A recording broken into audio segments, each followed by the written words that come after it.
Guys, this YouTube channel is not to get your pronouns right. If you're offended by my message, you're using the wrong fact checker. I'm not a rainbow farting unicorn. I'm nature's advocate.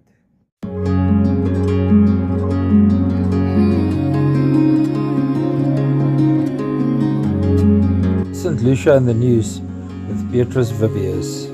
Hi guys, last year on the 7th of January, Carnie wrote an article about the forced opening of St Lucia Estuary mouth.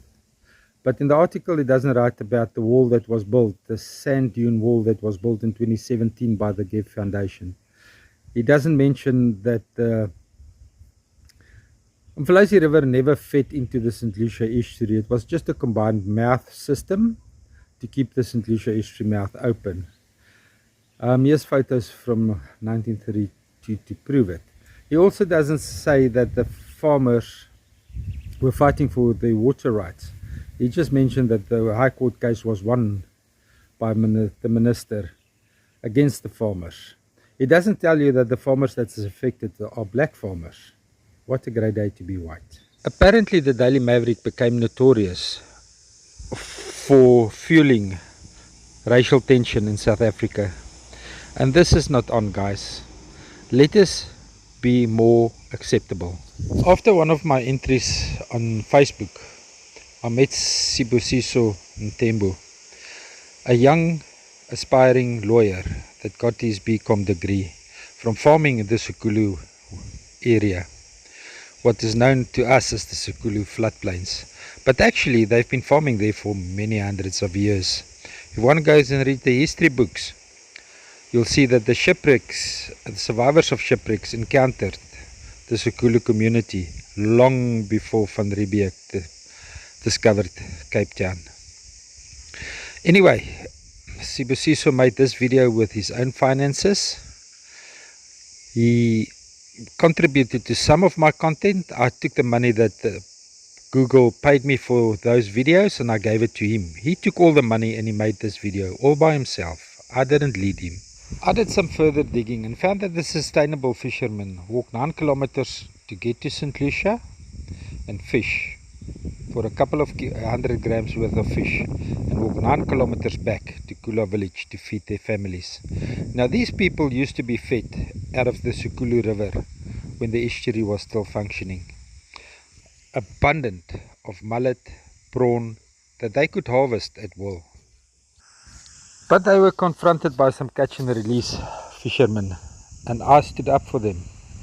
But the catch and release fishermen turned against me and tried to defund my channel with YouTube, with my advertisers and with any means possible, even choking my bandwidth with MTN, Telkom SA and Vodacom.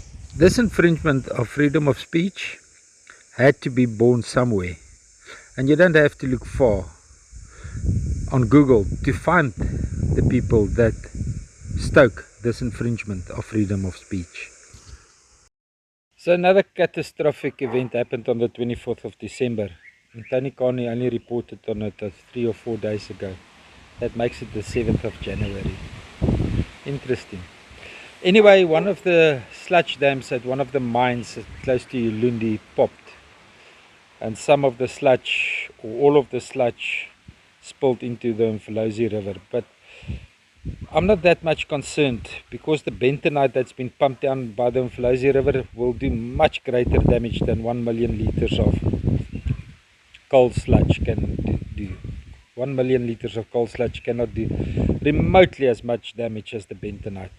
But what concerns me about the article that Carnie wrote is the fact that he says in the article that the Umfolozi River enters into the ocean at St Lucia Estuary. Yet a year ago he objected because we humans intervened to get a healthy system going. Now this is sludge that he's concerned about, with all the bentonite that accompanies it, go through the back channel right into the estuary system. And one can tell the truth as much as you like, but it seems to me the people like the lies. The scientific failure. So please like, share and subscribe. We can keep the channel going.